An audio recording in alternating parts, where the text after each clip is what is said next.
Ohayou gozaimasu. Watashi wa Pasar des Pac-Man desu.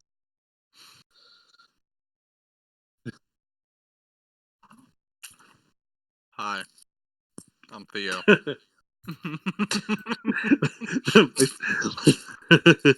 No, I'm very nice.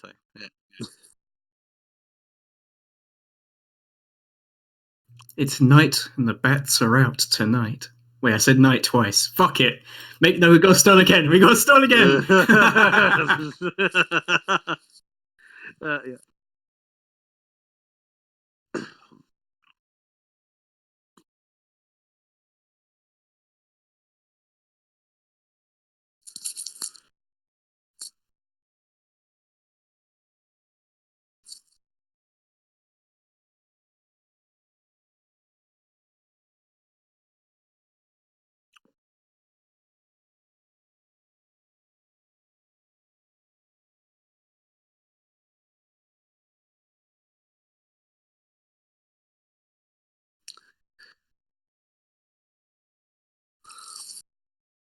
Oh shit.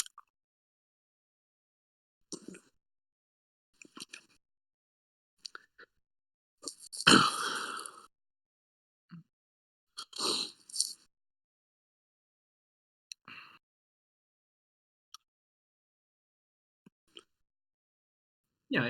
Can I start? Yeah, go. Go on. Okay. There is considerable backlash against ICE. It's just, as per usual with dissident movements, unless they're like really big, like in Hong Kong, media just kind of sleeps over them, ignores they're there, because it's, well, contrary to their interest to report and give publicity to something that, well, it's against the people that give them money.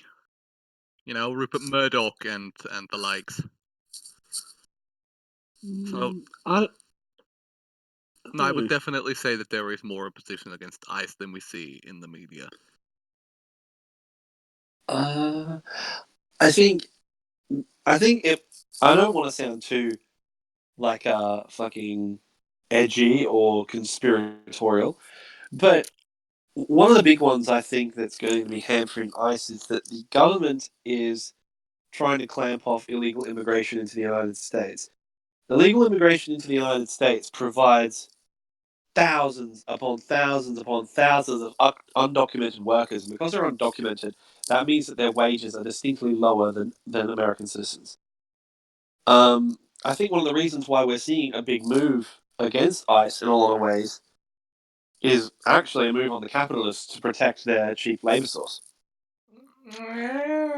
I would say that there's a lot of I would say that this issue is one of those one big issues where it's just such a huge clusterfuck that there's factions of every single political bearing on different sides depending on what their priorities are.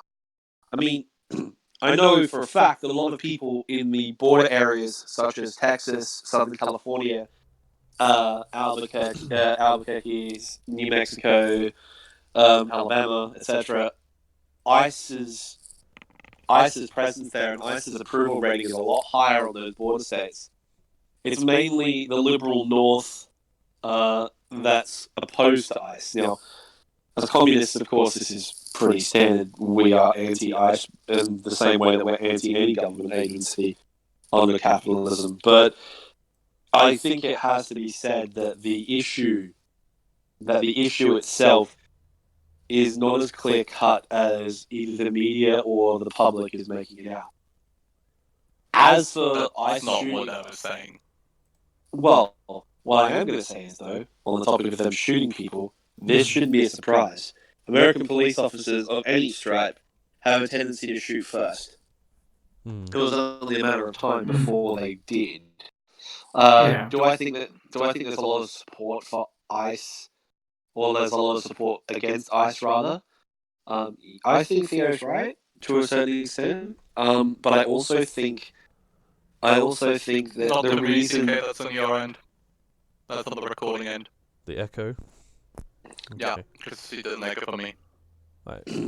Keep going, Pac-Man. It's all good. But I just think that ICE itself, I don't think they're downplaying it. I genuinely think that the issue is one of. I think what we're seeing here is the same sort of syndrome of the Civil War. This is a North v South issue, generally speaking. The North is horrendously opposed to ICE because they're not confronted with mass migration, and the Southern capitalists are against ICE because they need the cheap labour to keep their fruit picking industries and all that going. And we saw it. What was it? A couple months back when that guy, his undocumented workers unionized, and so when they unionized, he basically reported them all to ICE and got them deported. Yeah. As soon as they're in He kept them. nuisance, he reported them to ICE just to get rid of all of Yeah, them. he was happy paying them $5 an hour to pick fruit, but the moment they asked for 7 or 10, he deported them.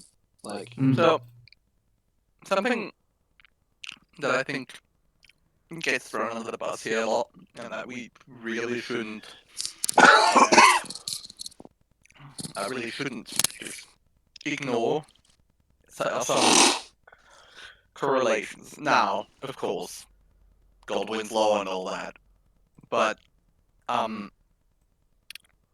what ICE is, it is a merging of a distinct political agenda with the militarized state apparatus, which is a telltale feature of. Now, play along here with me. Well, that's a feature of fascism. The combination of specific targeted goals and a militarized apparatus. In the 20th century, most of the time more in the form of paramilitary organizations, but not always. There were, for example, in the 1890s, there were French police divisions that were specifically created to carry out anti-Semitic attacks in France during the late 19th century. Are you following with what I'm trying to say? Yeah. Might just have to I think drop that- the truth bomb on this one, just so that we're all Yeah, on the same that's true. page. Yes, please. Well, I'm saying that it's not dissimilar to, in function, to the Gestapo. Not really. It operates on the same way. Like there are a lot of American citizens, and let's be honest. Despite the debate between everybody about what constitutes an American citizen, it used to be very simple. People born on U.S. soil are American citizens by law. The biggest hit for me, the biggest slap to the face in my eyes on everything regarding immigration and stuff in the US is the attacks that have been levied by the conservatives on the DACA program. And I think that's the biggest one.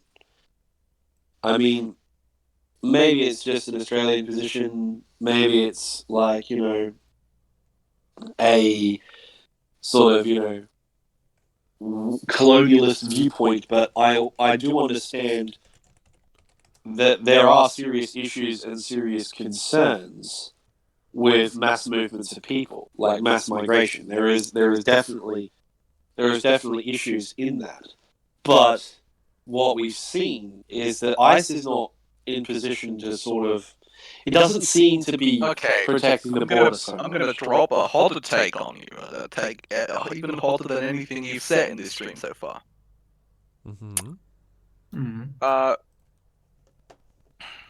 Under capitalism's final crisis, these mass movements are inevitable. That there's literally nothing you can do about it, short of literally locking off the country, which, that causes recessions because that's incredibly expensive. So no one can afford to do anything about it, and it's an inevitable effect of the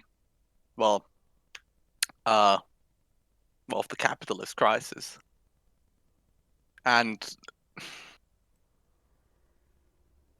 what we're seeing with that is, for decades, centuries even, we've had a system, especially in the late 20th century, where all of the cheap labor was off-sourced into the second and the third world.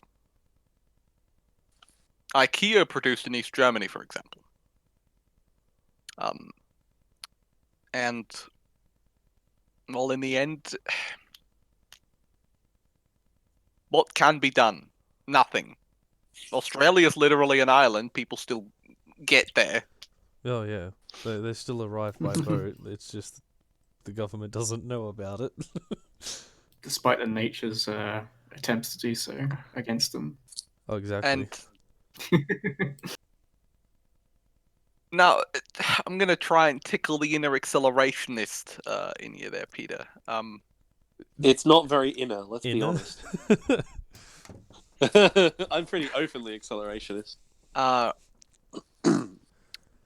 It's an inevitable aftershock of, well, what the great powers have done to the rest of the world over, the last 400, 500 years.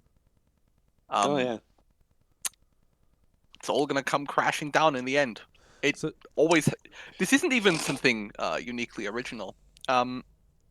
When in the aftermath of the fucking Peter, help me here. War between Rome and Pontus. Yeah, okay, so The Mithridatic Wars. that's the one. Yeah, had such devastating economic effects on Asia Minor that a large swath of the Greek and non-Greek speaking populations there fled to what we now call Greece and caused massive economic destabilization there. Well, I was going to agree with you. I was going to say the big one. The biggest one I see is the crisis of capital, because it's on such a global scale. The collapse of the Eastern Territories, basically the Huns, essentially. The Huns, to which later turned into the Mongols. The massive damage and destruction that they caused in their raids and expansion of their empire to the east forced the Goths, the Visigoths, and all the major Eastern Slavic peoples to flee west into Rome's borders, which caused huge damage and eventually created an ethnic insurrection. So the modern equivalent here would be the migrant caravans that are moving north trying to get into America, would you say? Yeah. Yes. The difference is, as someone who knows a bit of history, what right-wingers love to do when they bring up this comparison is that they try to bring up migrants as a malicious conquering force, which the Germans that migrated out of Germania proper weren't either. They were running from starvation, overfishing, bad harvests, and Huns. Like, they were also fleeing for their lives and for better conditions into what then was an economically stable power. Did that destabilize them? It destabilized those provinces due to the massive population shifts, sure, but Rome was brought down by a bunch of factors, a lot of whom were internal. Like, if you look at the history of especially the Western Roman Empire, there was no period longer than 10 years where there wasn't a massive civil war with at least 3 factions trying to kill each other. Oh yeah. So the Romans gutted themselves. Go ahead, Pac-Man. I was just going to say, if you look at the trajectory of the United States as an imperialist power and as of its history, it is the fate of the United States. I think Theo might agree with me here. Is looking eerily similar. I think it is, especially. Hey, thank you, especially Zildon. on the military front. Especially the military front, I think. The problem that the United States has at this point in time is just genuinely stretching itself too thin. America has survived, economically speaking, on warfare over the past 10 years at least. No, buddy, manifest destiny. Yeah, well, it's survived longer, yeah, but really, I'm talking really, the entire economy has been propped up on violence at this point. We did have we have a side question from Zordon actually. Do you believe Yeah. that Bernie Sanders is the best bet for the United States in this upcoming election? Can he win the Democratic primary? I mean, even if he does win, where he's going to have to try to lead in America with all the problems we're describing right now. If he doesn't take the podium and then swear an oath of office and then immediately say, I'm using executive powers to shut down ICE, to shut down this, withdraw America from here and here. If he doesn't do that, then America is screwed. So Totally. it's a band-aid on a gashing wound. The thing is, the choices essentially are, do you want this band-aid on your gashing wound? Or do you want another gashing wound? Yeah. I mean, go ahead, Bats. Your turn. You guys watched the debate last night, right? I'm guessing. The what, sorry? No, I haven't seen The it yet. debate last night, right? I'm guessing. No, I I'm haven't all seen it free yet. and I have my own elections coming up. Yeah. Could you give us a breakdown then, Bat, Excuse me, guys. for the people who haven't seen it? I watched most of it, and I gotta say, I think Elizabeth Warren did a fucking great job with her speeches and her policies outlined. Mostly, I think Bernie did all right in a general sense. I don't think he did terrible. I think he's slowly trying to transition into like what Trump did, like not in like a policy way, but like he's trying to just be very simple and to the point, and trying to be almost, I guess, sassy in a way where he just wants to be nice and clean and simple with his points, I guess. But I hope Elizabeth Warren wins it in the primaries. I don't think she's going to. I think Bernie is just more well known by Americans. Joe Biden, I think, hopefully should drop out. I don't think he's done anything for like the past few weeks, Hey, Senna. and the rest have been completely irrelevant. It's just like three of them, isn't it? Alright, just a moment. Hey, Senna, how you doing? Hi, I literally just woke up because I'm stupid. Yeah, we're talking about currently about the fucking primaries in the US. Yeah, debates. Got anything to say? Oh Lord, I'm gonna be completely honest. I have not watched the debates Am I the only because fucking person? I think so, I kind maybe. of just hate everyone. Really? Sorry, That being what was that? said, I mean, if there's anyone who'd do anything that's okay, it's, I guess, Bernie, but it's not going to save anything. Honestly, the thing that gets me is if Bernie or someone who would actually try to do something gets into power, what's going to be interesting is seeing the right completely shit themselves and go berserk. Because, yeah, that's probably gonna happen. Like, if that happens, I expect to see a huge uptick in violence. Really? Absolutely. Yeah, Oh, yeah. so... I think whatever the reaction, I think whatever the outcome of the election, there's going to be a mass wave of violence. I think in the Democratic primaries, if Biden wins, their party's finished. Oh, if yeah. Biden wins, their party's finished. 100%. So to answer your confusion there, TK, the past 30 years have been spent convincing the entirety of the American public, to varying degrees of success, that anyone left of center is a communist that wants to kill their dog and take away all of their possessions. They're coming Now- for your penis. If you say,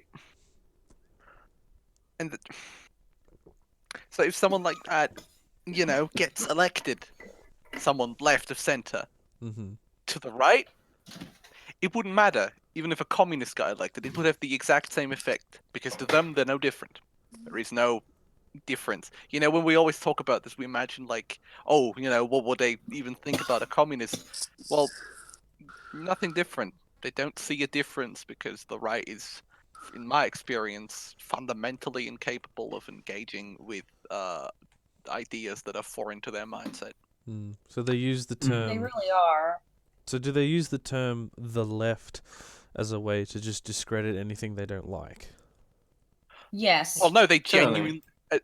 genuinely believe that they're all the same. That is not just, a deflection. They genuinely believe that. Do they Yeah, they genuinely genuinely believe? think it's all the same, though it just really does serve that purpose. Yeah. Now, d- I'm gonna, be the equivalence person here and say, Mhm. I think every person is guilty of this to an extent. Totally. I do not deny that there are definitely things that I lump into a pie together that are probably very distinct in certain ways. It's just to my, what I have learned in my experiences, they do not make a fundamental difference, and it is sort of the same thing for right wingers. The difference being, the difference being that I don't want, the general public to suffer and die and all of that. Yeah, suffering and dying is kind of shit, TBH. I think we could all agree that we're perfectly. I think he's on. We're perfectly prepared to sit down and peacefully talk this out and not have any violence at all. It's just whenever we've tried to do that, we've been shot and killed, as the left. Yeah. Every single time. We will make no excuses for the terror, yo. I mean, in all seriousness, though, Thank you, Zordon. Scotty's throwing out shade in the chat at the moment. He's talking about what's our thought on Benno taking the guns? Literally, my only problem with the Democratic platform is their gun control position. Literally, almost everything else that Bernie and Elizabeth talk about. Look, I don't like Elizabeth Warren very much. Filthy misogynist that I am, how dare I? But she strikes me as kind of when we say milquetoast corporate liberal, Elizabeth Warren is what comes to mind. Genuinely. She is exactly what comes to mind when I think of a milquetoast liberal. Now, if I may interject to answer, Scotty's question myself. Mm-hmm. Well, Scotty, you know my position. I'm the poor, rifle for everyone. Yeah, everybody. Our objective as communists is 1 in 3 people in the world is armed. Our objective is to arm the other 2. Email does not advocate violence. Email does not advocate violence. You see,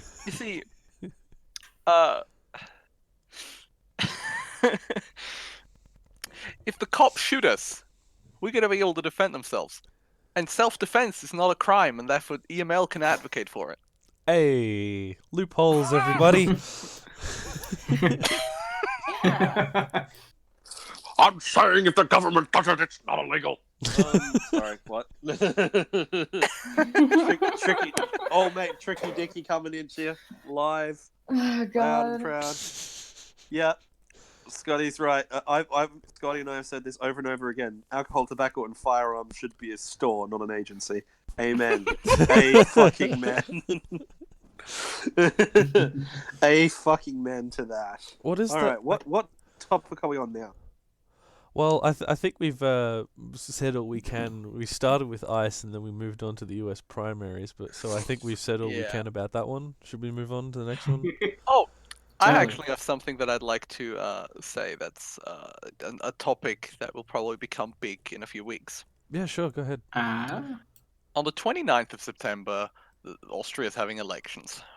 And it's been a bit of a ride so far, to say the least.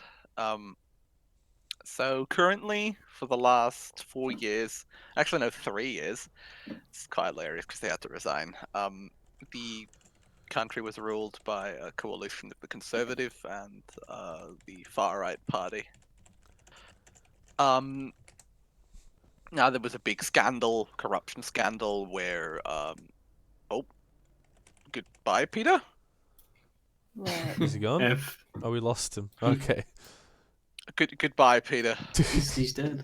I think that's him leaving to move to the other Shonen Ronin stream, I think. No.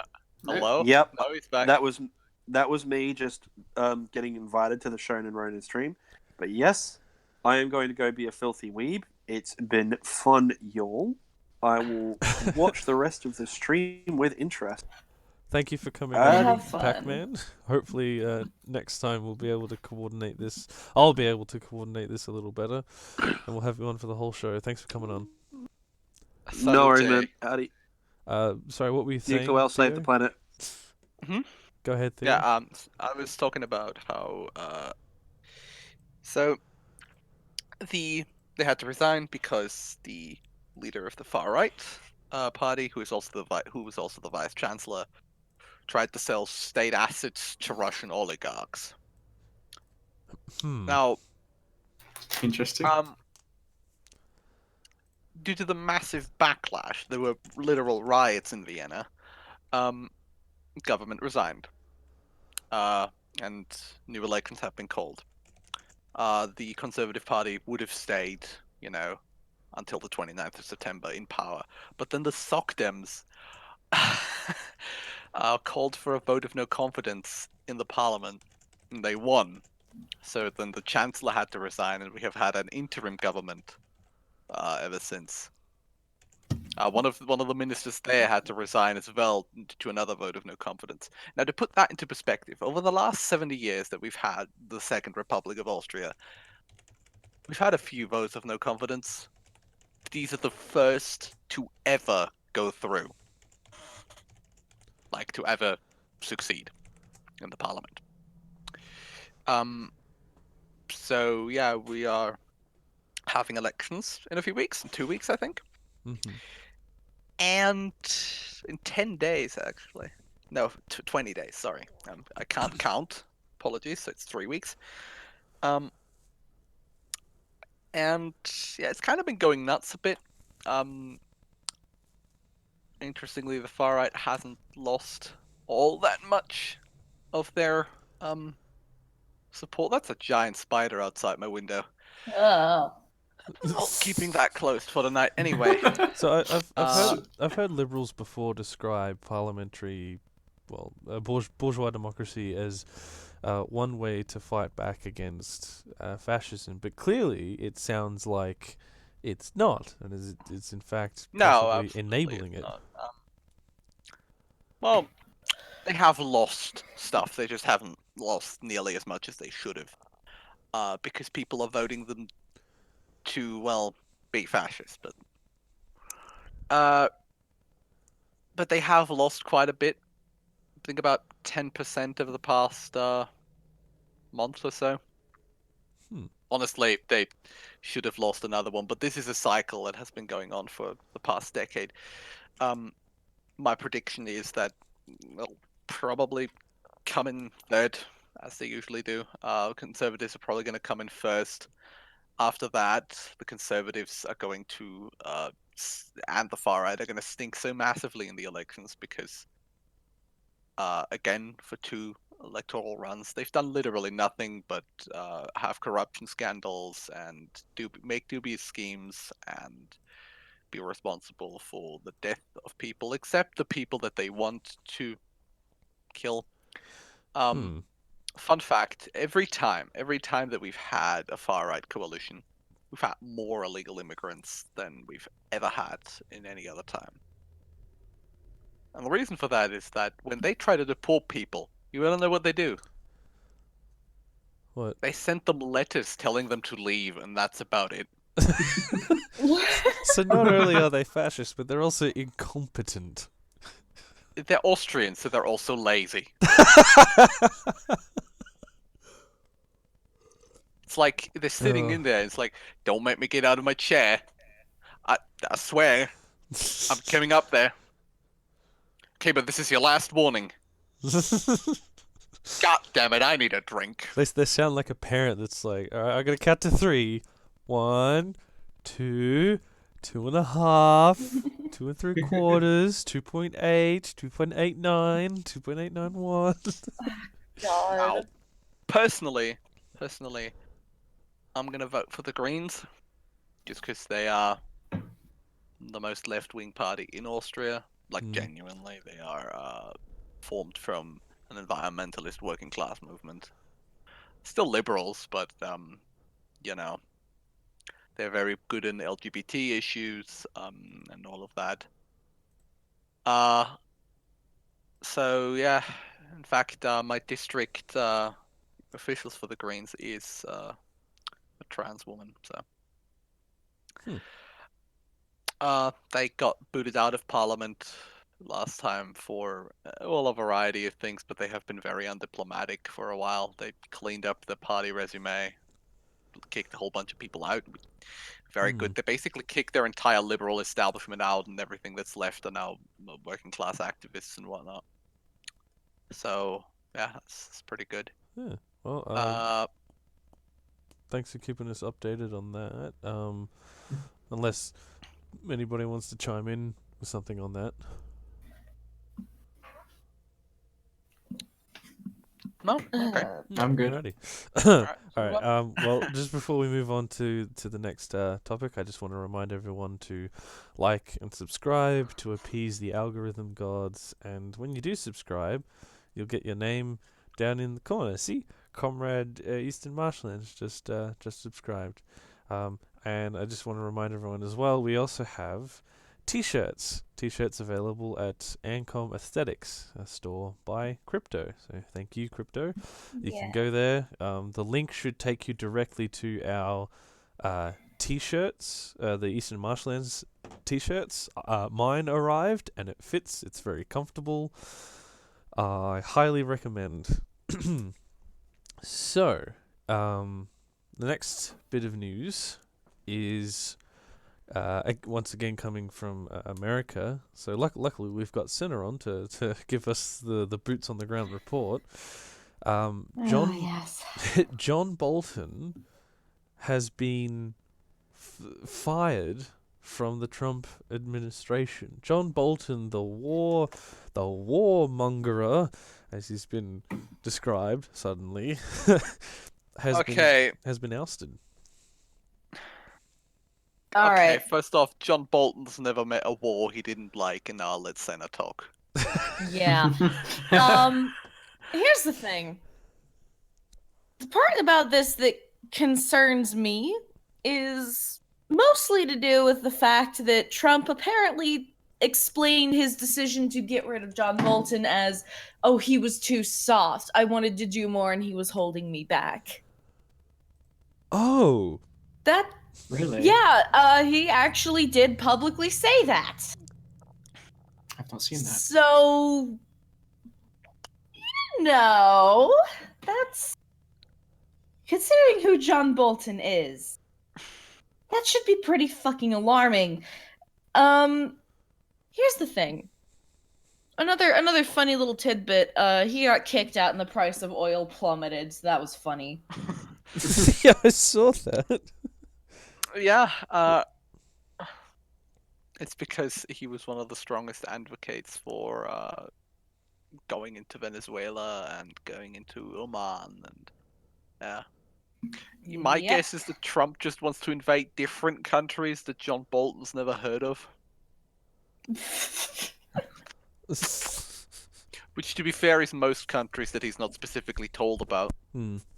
Why? Okay, so this is an example of something that actually happens all around the world, in that an administration or a prime minister or president or whatever could fire any number, well, not any number, like a small number of people, like a whole cabinet. They could fire their entire cabinet, and yet not a penny drops, not a blade of grass goes out of I can't think of the word. Out of fashion. No one bats an eyelid. That's the one I was searching for. Yet when John Bolton gets fired, suddenly oil prices drop. Nations go from red alert down to green alert in like it's peacetime. Pack it in, boys. Suddenly, everything changes.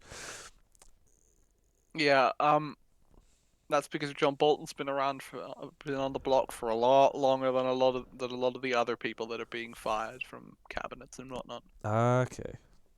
John Bolton has been around forever. He was one of the main advocates of the fucking Gulf War in the 80s. He's been Jesus. a fucking warmonger since then. So, that's why. Well, is this No. like a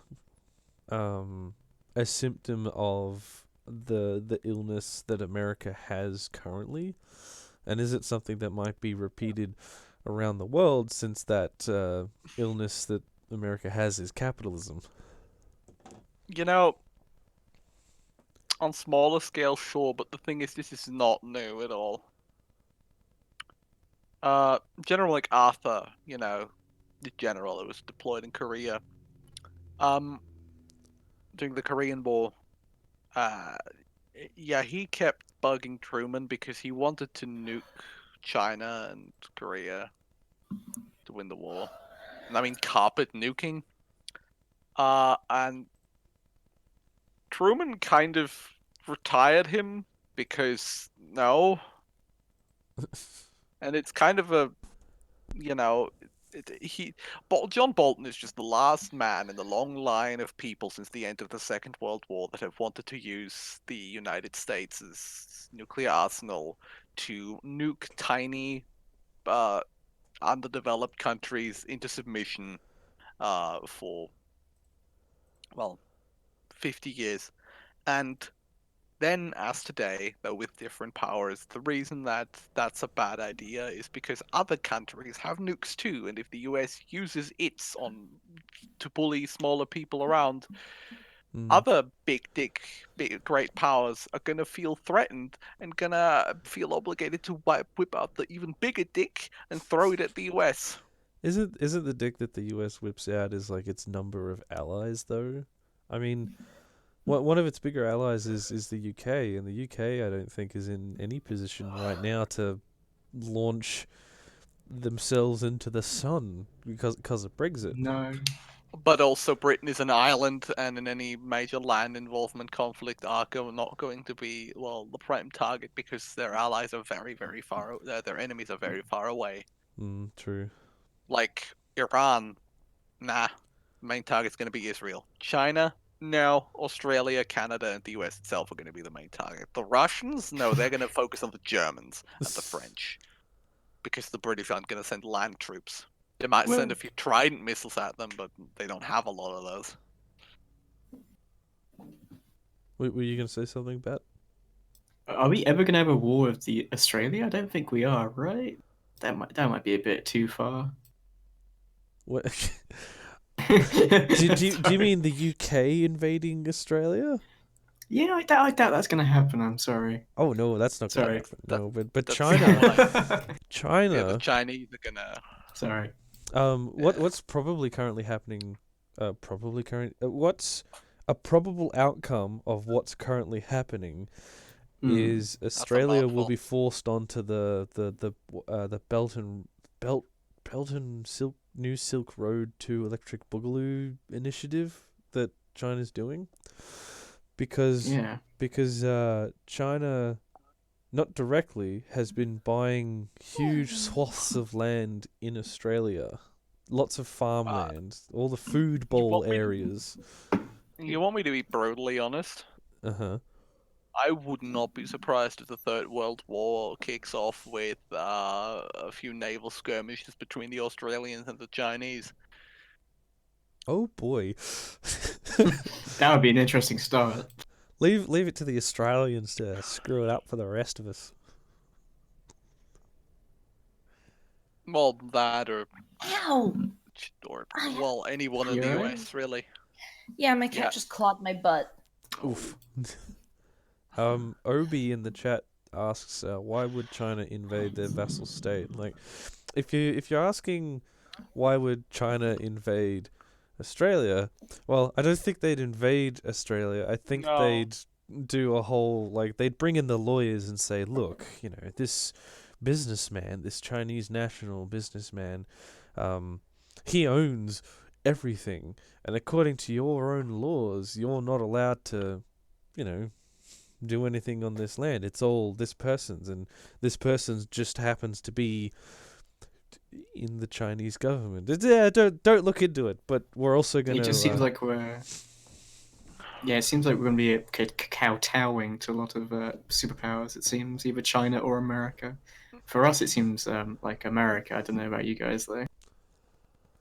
Yes, Probably well, a mix of both, to be honest. well, in all honesty, I think the ones with the lead that the US is the least likely to start a war with at the moment is interestingly the Russians. Mm. Because there's just Maybe.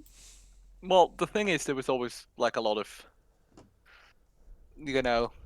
incentive friction between that, but currently Russia doesn't really have the capacity to to deploy forces in anywhere that gets into the US sphere of influence. I mean, the US, for example, didn't give a shit about Ukraine. Mm. They just gave their token access because the Polish were incredibly upset. Would you guys see possibly Rickety.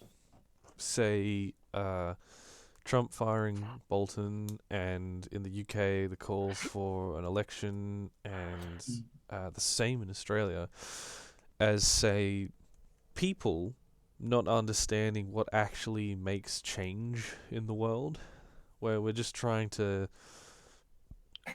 like we've put diesel in an unleaded engined car, and we're like, oh no, quick, just pound the accelerator until it works. If I can hammer this analogy out any worse.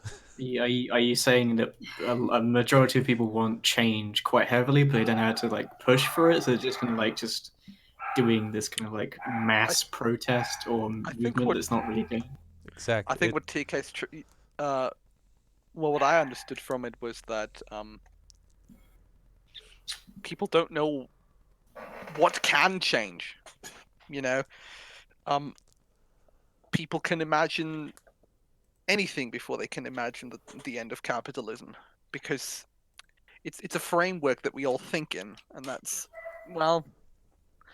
hard to get out of your brains and whatnot. Yeah, that's essentially what I'm trying to say. It's like we're facing a new problem wherein capitalism won't be around in like the next 10 to 20 years, hopefully. So in a mass panic, some people are buying gold for some reason, and other people are trying to say force through a no-deal Brexit to try to turn the UK into even more of an island. Okay, you know what I think eventually we're gonna have to do? Mm-hmm. We're gonna have to do what the anarchists did in Greece when the government inevitably collapses. Well, we're gonna have to step up and stop people from starving to death because no one's fucking driving food to the supermarket or whatever. We're gonna have to form our own organizations in the wake of a collapsing state that we'll try to keep onto its territory for as long as it can, but it will inevitably implode in on itself just because eventually it's going to run out of fuel and munitions because no one's producing it. Obi in the Yeah. chat says we should be buying bitcoins instead. No. No, we shouldn't. We shouldn't. Totally not. Yeah, Bitcoin is so fucked. We gotta take them away. Redistribute our GPUs to the people. Did you know that Bitcoin mining is using the same amount of energy as renewable energy is giving back onto people. Really? Oh, lovely. Yeah, I believe so. I can check. The new cow farts, yeah. The nuke. I'm not wrong, TK. I'm not wrong. Good God. I actually had a very interesting conversation with this about my mom, and it was about this with my mom. Where, well, she was watching the news, and I was trying to explain to her that, well, no, nothing's gonna come from all this. Inevitably, it's all gonna fuck us over. And she didn't really seem to understand that, well, there was an option besides participating in, this liberal masquerade and, well, not doing anything at all. That there is a third option, that option being, well, civil disobedience, and once everything hits the proverbial fan, not quite so civil disobedience. I think there's a real big blank spot in a lot of people's thinking when they read different things in the news and constantly think, oh well, that's not going to affect me, when it absolutely will. Such as say in Australia, like, oh, massive bushfires are going to rip through these regional areas, and then people, boomers in the city, will go, haha, well, luckily I'm in the city and this isn't going to affect me. And then a month later, there's like massive food price hikes because there isn't enough supply, because all the bushfires destroyed all the farmlands. And then the boom. That thinking Mm-hmm. that thinking comes from the fact that for the past 50 years, everything that has happened hasn't affected any of them. Vietnam War, terrible, didn't affect all people in the US.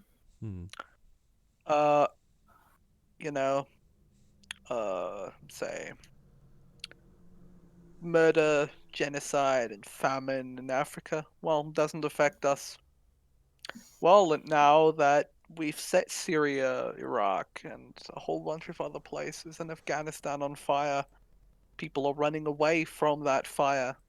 We're suddenly really confused and surprised when these people are coming to the places that are not on fire. Because we wanted them to stay there and burn to death. We, as in the general populace of the Western countries. I know that the average viewer of this stream does not think we should let brown people burn to death. But in a lot of people's heads, it's just easier not to care, so they want to be allowed to keep not caring until it all, well, forever, but we all know it doesn't last forever. Well, how do we, the question I'll pose to all of you is, how do we on the left really convince people or show people that the world is about to go through a massive unrevertible change we should be organizing? How do we convince people of this?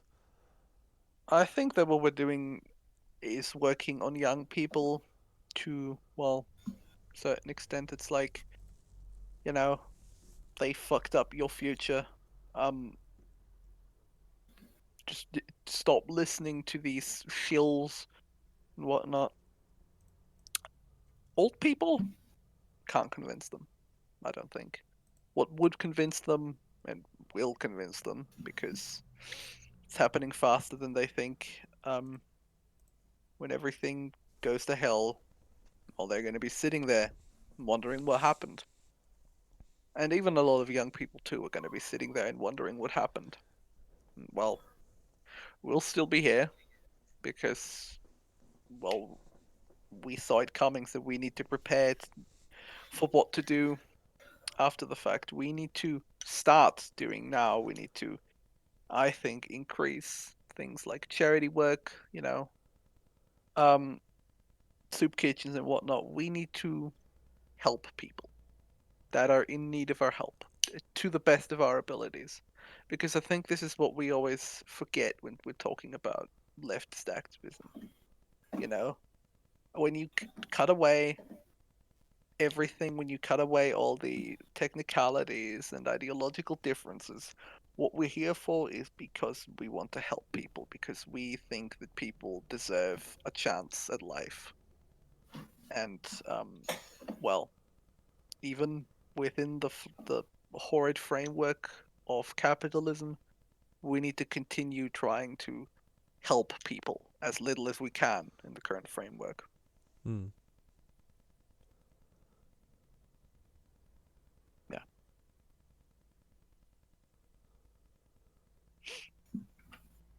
Do you think there would be like specialized approaches in different countries and whatnot because of Oh, absolutely. material But- conditions? Absolutely. I'm just not really qualified to comment on most of them. Mom, no, podcast, go away. I can. Mom, go away. Let me get on the computer, Mom. 5 more She came in minutes. to talk In about se- the dog or something. I'm just like, In no, Senna's not now. defense, her mom is very strange and will just state the most random things just to say something. So, Yeah, my mom Uh, once came in to tell me that her hair dye had a different consistency than normal ones. 3 days after she dyed her hair, by the way. Just how old is your mother? Oh, let's see. She had me when she was almost 40. So Ooh. she's 61? Wow, same age as my mom, I think. 62? So 11, you're saying? Okay, got it. She acts like she's 11. No, to answer your question, TK. Yeah, I'm not qualified to speak on what to do in most places. I can tell you what people in Austria can do, to an extent, what people in the US can do. Well, people in the territory of mountain areas or whatever. Burkina can tell. Faso. Well, we need to start organizing outside of Vienna. We've got a pretty sizable movement in Vienna, but All right, everyone, we move to the Vienna. the rural area, Onwards. rural, and even like other cities in the country are pretty reactionary. To be fair, over 10% of the entire population is in Vienna, so I haven't got that problem. The problem I have where I live, do I dare reveal it? Maybe not just yet. In the city that I live in, there's a road that's actually a highway that runs right through the middle of town. South of that, they're all Labour voters. They're all, working class comrades, that kind of thing. The north of that, they're all working class. They're all, potential comrades, but for some reason, they all vote Liberal Party. It makes no goddamn sense. The side of the town that works harder, that gets screwed over the most by the Liberal Party, for some reason, Look, we're going to vote Liberal. Why? I think the mistake we're constantly making is that we're expecting politics and people's politics specifically to make sense when now this is gonna fucking get set off, Ben Shapiro or whatever, but 90 to 95% of all people's political opinions, probably myself and everyone in this chat included, is to an extent based on, emotions. What's with the tape measure, Mother? Well, even if I thought you already got measurements of my desk. even if I've gotten the exact one on the whip. Hi, Mom. All right, just I bought Get her on the stream. no, Podcast, please, Mom. no, Is she a leftist? please. no, No, absolutely she not. is not. Wait, Absolutely not. I no. tried to explain that communism is an economic mode of production, and she freaked. No. we're gonna have no. We keep getting invaded by Pac-Man's dad and your mum. We're gonna have to introduce them to one another, just so that they'll talk and leave us alone. I've been really trying. Now, Baby. as I was saying, Sorry, Trying to sorry. hold back this feeling. Go on. Go ahead, Theo. as I was saying, if tomorrow, say it was scientifically proven that we should all kill each other and we should all become fascist, it won't, because it isn't. But I wouldn't do it, just because, well, my morality tells me that murdering people is wrong, and well, we need to defend ourselves from the people that want to enslave us and kill us by any means necessary. It's So just just because of my core axioms,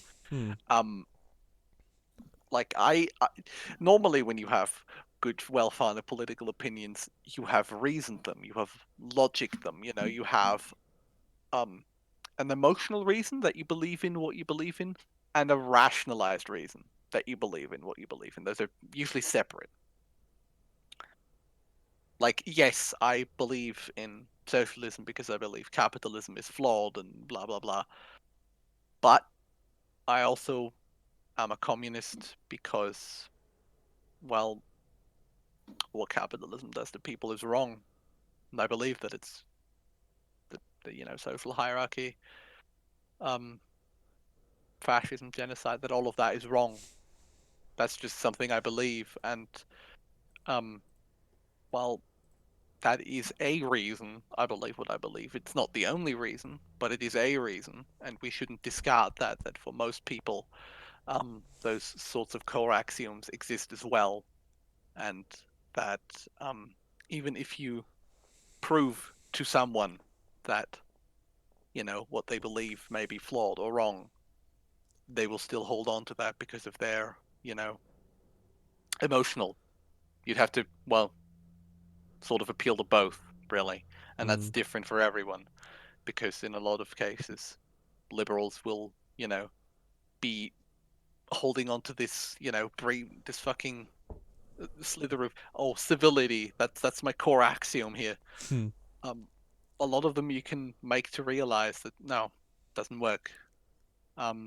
Then they are approachable with. So the thing is, if people do not realize emotionally, like do not have an emotional response to what capitalism and fascism does to people, I don't think it's going to be very straightforward trying to tell them stuff.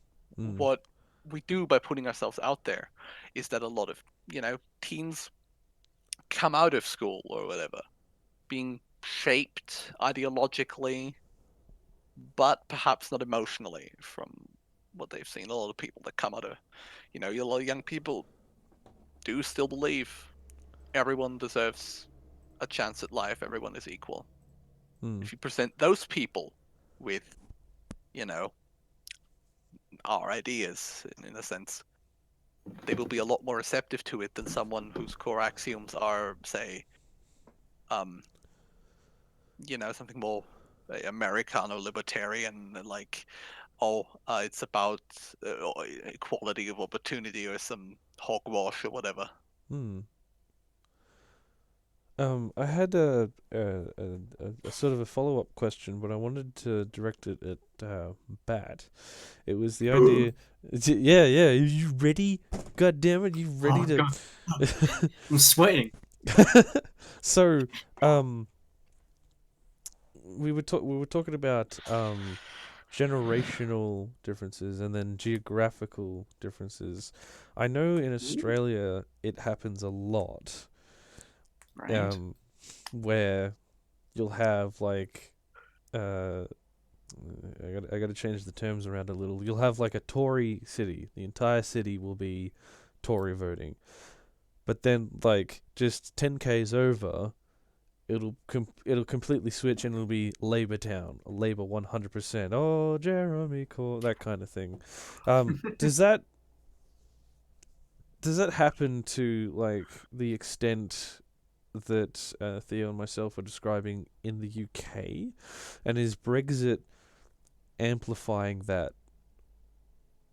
I believe so. I believe Brexit is making people a lot more hardline in terms of their beliefs. It seems, from what I've been seeing at least, that a lot of cities that were blue have been flipping red, or red cities have been flipping blue in response to a more hardline shift from the media in general, and also the policies being enacted. I don't know. It's a tough question, really. Brexit seems to be making everybody worse. It seems to be that it's splitting everybody into a fine 50-50 split almost in that way, which is weird because only like 25% of the people population voted for Brexit, really. Considering I think 75% of people voted for Brexit, or 75% of people are eligible to vote, and then 50% of that voted Brexit, or something like that. I don't fucking know. I think it seems to be the same in Australia as it is here. I don't know how often though. I would say yes, people are flipping around. It seems. Not to be the token ultra Marxist here, but Ooh. Marx predicted, but basically that. Well, actually not Marx. Actually, it was Karl Liebknecht and Rosa Luxemburg in their joint works, who basically said that in the end, when the capitalist crisis hits, every time when it hits, radicalization on all political spectrum, the center is going to be abandoned by the vast majority of people. People are either going to split to the hard right or to the hard left. And Yeah. yeah, that sort of polarization is pretty well observable at the moment in most places. Brandon Renard in the chat makes a good point. Yeah, I'm in Cambridge actually. Brandon Renard mentions Cambridge is a liberal / Labour city, which is surrounded by hundreds of miles of Tories. Yeah, totally. It seems that people haven't been changing at all in terms of their beliefs. It's weird that like about 2 years ago, you'd have the left would be split into several categories like Green and Plaid Cymru and Lib Dem, if you can call them left, and then Labour and shit like that. Now it seems like the right, just because of how disorganized they are in terms of the Conservative Party being this one unified thing, which is just splitting apart because of Brexit. You're now getting tons of right-wing parties cropping up, like fucking UKIP went away, and now we're getting Brexit Party coming in as well, It's very strange. Yeah. This sort of polarization is what inevitably happens in tough times. We can observe this as early as the Roman Republic, when, because of various developments that I won't go into because of time issues, a famine hit Rome, the city of Rome. Not really a famine; it was just food was running short, and not everyone could get as much bread as the other. To the point where people became more radicalized. On the one side, you had more, radicals who wanted to, not really radicals, they were just hardline conservatives who wanted to maintain the status quo, but maintain it harder. Then there were people who wanted to, push over the system and introduce systemic land reforms and whatnot. And this eventually led to political violence, something that before hadn't really been a thing in Rome. And I think this is just something that naturally happens in human societies when things start to go bad. Because, people realize shit's gonna happen. And the people that have been telling us that nothing's gonna happen, they caused it. History is marching towards an end. That end, hopefully, is communism. No? There is no end to history. That's Oh God, we've got infinite of this. Jesus. Even under, even after a hypothetical revolution, there is still going to be discourse between different tendencies. It look different, and won't be killing each other over it most of the time. But that's the end the of hope. capitalism. The end of capitalism is not the end of history. That's an incredibly. It's what MLs believe, basically. No. Okay. Well, I think. But that's because history, as a concept, doesn't have a purpose. You know. An end of history implies that there was some purpose to it, but now things just happen and they can shift into any direction. We can see trends and make predictions based upon them, but yeah. Well, any last comments on that topic before we move on to the next one? No, I'm Gucci. Gucci. Indeed. Sitting there in your Valentino bag, of which I spilt lipstick in. Goddamn Gucci. Romanos. Gucci, I more really, like coochie. I really crowbarred in that reference. Just what were you saying, Senna? I said Gucci, more like coochie. What does that mean? It's slang for pussy. Yeah, what? Where does that joke go, though? What does that's it the joke. mean? That is the joke. That's all there is to it. There's really nothing going on. Oh god. Yes, you are currently listening to An Evening with Comrades. So yes, just before we move on to our last little topic, don't forget to like and subscribe, and to notice down in the description we have a donation link. If you go to that link and give us a spare bit of dosh, don't put yourself out. If you can't donate, then don't. But if you want to, go to that link, and your name will appear down in the bottom. Comrade John, Example John, has donated $58. Jesus Christ! The money goes towards supporting other comrades, storage at SoundCloud, so on and so forth, and then way down the priority list, pizza, of course. Every little bit helps so that we can give back to you guys in the form of Evening with Comrades and Bolshevik Bistro and so on and so forth. So thank you to everyone who's been donating, especially Zordon. You demand Zordon. Just shotgunning donations in the chat. So, the last little topic I wanted to touch on was some news that's coming out of Australia, my hometown, that New Start recipients will have their payments cancelled if they refuse a drug test.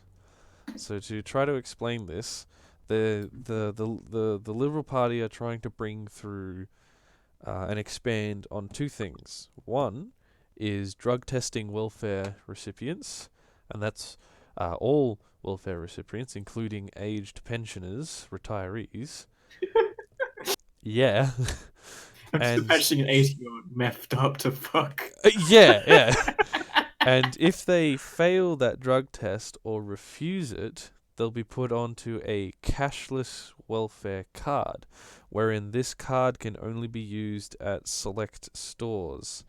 And they're even planning on making it mandatory that your payments go direct to real estate agents or private rental landlords, so you don't even see any of that welfare money. It just goes straight to fucking capitalists. The Germans want to do something even worse. Germans want to do that, except they want to do the latter for everybody. Yeah. See, I see this because I'm on it. I'm on New Start. I'm a job seeker, and every day, God damn it, every day is filled with anguish because there's some job mob meeting that I have to go to. There's some compliance thing that I have to do, and in order to do it, I have to spend fuel money to get to it because I don't live in town. I live on the edge of town. In other ways as well, it seems to be, in Australia at least, welfare is being used to punish poor people. That's not just in Australia, it's everywhere. Oh see, yeah. No, it's a shame Peter isn't here because he'd get a kick out of this reference. I can hear a doggo in the background. Yeah, that's Yeah, I'm It's sorry. like I'm a That's cool- my Is dog. it okay? Is it I okay don't though? know what She's fine. She's Okay. probably just She barking at an old lady How- or a deer or something. How far away is the dog? She's off in the living room area. Sounds like a solid 40 meters away. Yeah, Sorry. our house is fairly big. My goodness. What were you saying, Anyway. Theo? No, it carries sound really well. What I was saying is, if the fucking, if the rich basically had their way, what they do with the poor and unemployed is they push them into these little ghettos and leave them there so that they don't have to look at them. Mm. Good example of that, actually. Fucking Star Trek Deep Space Nine, where there was an episode about time travel, blah blah blah. But basically, in the US, there were literally houses like that where they forced all the poor people into these, well, the poor unemployed people specifically, into these little encampments. And what is she barking at? It's getting loud. Is it possible to console the doggo? Probably not. I think Sen already went to do that. Now that I think about it. Okay. No, it's the dog. The dog. Yeah, I'm really sorry about her. Anyway, yeah. But if the rich had their way, well, not even had their way. If you could, if they didn't have to oblige to silly things like morality or whatever, Hmm. let's just shoot all the poor people until they're all gone. Or push them into these small ghettos. They just don't want to have to look at them. People don't want to. Something like that has sort of happened, or is happening in Australia. It's called commission housing. Yeah, it's literally Yeah. like poor houses. Which was a thing in like Victorian England. Yeah, there's large suburbs where I live, especially by street as well. I'll change the name of it. So, Electric Street. Everybody knows you don't walk down Electric Street. You don't even drive down it if you don't live there. Because what you can do is you can stand at one end at the start of the day, look, and you could sit on a deck chair with some popcorn and watch, and you'll see the day, like the entire series of Days of Our Lives play out in front of you. There'll be at least one police raid on a house to find a meth lab, and then another one to break up a prostitution ring. But here's the thing. I'm not saying that to put down the people that live there. I'm saying that because they've been forced into that position because of the conditions around them. They've been forced into poverty. And it seems like welfare isn't something that's trying to help them come out of poverty. It's actually starting to keep them in it. Yeah, has been like that in a lot of places. It's just that you used to just, keep them as outcasts, see how they fend for themselves. The problem in today's world is that that's heinous and very much against these, those stupid international human rights accords that your country probably signed.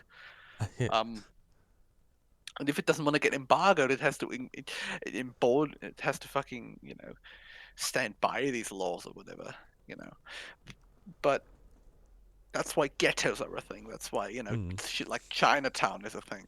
Because people didn't want to see all of these damn poors and foreigners. So they just pushed them all into one part of a city. And, yeah, you stay there forever. Don't leave there.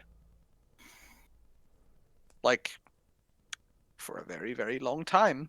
Mm. In New York, if you were a Chinese person, you were outside of Chinatown, you probably get arrested because, well, you got to be part of the mob. What else would a Chinaman do outside of Chinatown? That was Hmm. a southern accent, not a New Yorker Gee, accent. that but- sounded like. Whew. I'll tell you what, that was one of the worst southern accents I've ever heard. I'll tell you what. I tell you what, There's I my one. I can eat my fucking bowls if I need to. What? Fuck you. Is that Southern English? Maybe. I You don't know. what? You what, mate? You fucking bastard. That's what you're going for. I'll come to your fucking house, mate. um, I'll beat your wife and eat your dog. But Brandon Renard actually says in the chat, sounds like we need to start recruiting from Electric Street. Is that something we really need to start doing? Because I know, Thea, you said on the previous, I think it was the previous topic, we got to start doing more charity, helping those who need help. But it looks like people on Electric Avenue are the ones who are in the most need of help. Yeah, absolutely. We need to get into those places, the ghettos, the workhouses, whatever. Because those are the poor and frustrated. Those are the lumpen proles. And this is something that that spider actually managed to get into my fucking room. Holy shit! oh god. You're under attack. Oh god, I just remembered. I think you're absolutely right. We gotta go into these places and start organizing there and helping the people there, because Yeah, I killed it. prime example, and I may be inadvertently doxing myself, because the UPF, the United Patriots Front in Australia, came to my hometown, wherever that may be, and essentially walked through the Commission housing area in Hawkesbury, let's call it, and gathered up all of the downtrodden on Centrelink Commission housing area living people and convinced them that the local mosque was out to attack them. It's essentially they gathered up all the bogans and fed them lies and gathered them in the middle of town and said, come join, us, the great patriot movement, the United Patriot Front. Essentially what I'm saying is that the fascists are getting to the poor people before we can. They're getting to the working class before we can. We haven't woken up out of the end of history yet. Now, I don't know if you're familiar with the end of history analogy. Well, not the end of history, rather. The pause of history. After the Soviet Union collapsed, history kind of stopped for like 25 years. It was just on pause.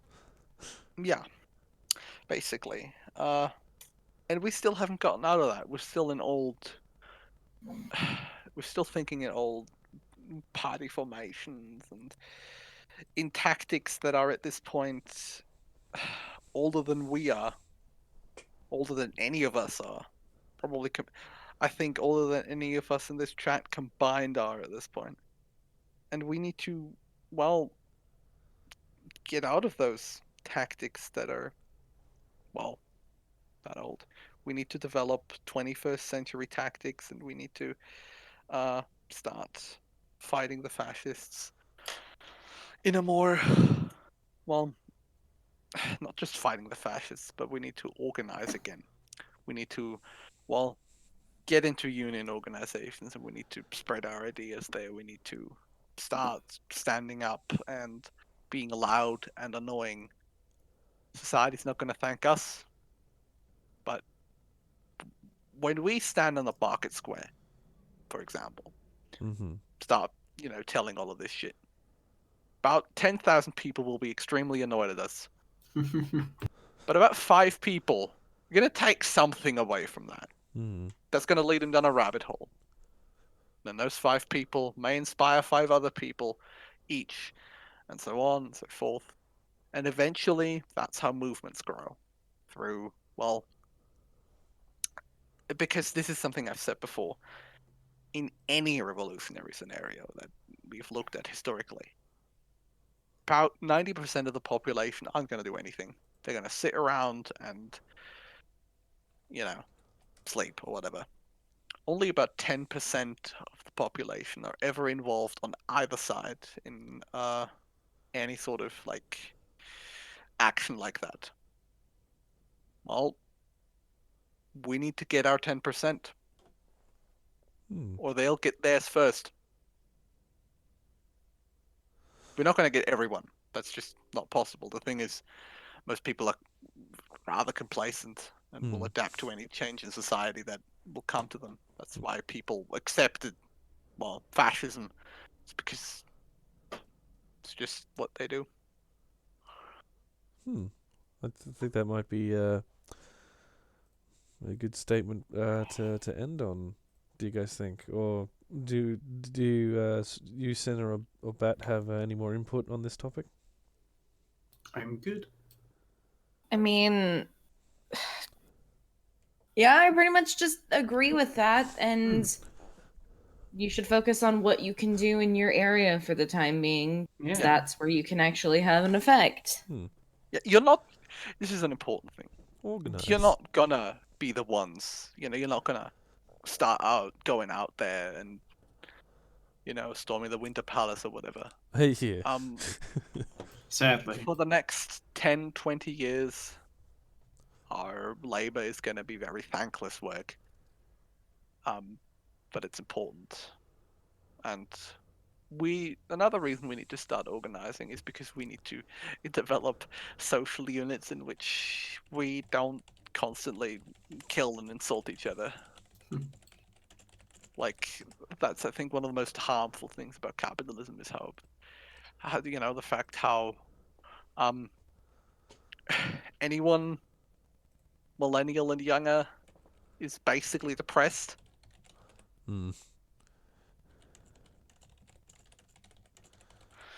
Yeah, I think that's a good statement to end on. Wouldn't you guys agree? Sure. Yeah. So Let's do better. join the I say, let's join the IWW. Organize. Just organize. Honestly, even if you can just put one sticker or talk to that one friend or whatever, because maybe you are so busy or downtrodden because of your situation, that's okay. From each according to their ability. I think Don't force yourself to do more than you can. Yeah, I think Crypto, if he was on, would say, at the very least, if you can, join your union. Totally. Yeah. So, just before we wrap this whole thing up, does anyone have any plugs they want to put out? Where should we go to subscribe to y'all? Is that for me? I'm guessing that's for me, right? I feel like For all of us. you're all If comment. you'd like to plug yourself, Batten. Hello, I'm Boxful of Bets. You can find me at Boxful of Bets on any social media you can choose, but not Facebook. Brilliant. Okay. Well, I guess. Well, I have one. Oh, yep. Go ahead. Go on Twitter right now and find a cat posting Twitter account that you don't follow yet and follow it. It'll make your timeline nicer, trust me. I sometimes post pictures and videos of my pets, so Oh yes, you should definitely follow her. Yes. And you can follow me too. I don't really do much other than shit post and argue with people, but All right. Well, I want to give a special thanks to Senna, Bat, Theo, and Pac-Man, who couldn't make it all the way to the end. I want to thank everybody in the chat, especially Zordon. Thank you for donating, Zordon. Don't forget to like and subscribe to stay up to date with everything Eastern Marshlands and Eastern Marshlands, and we'll catch you next time. Thank you and good night.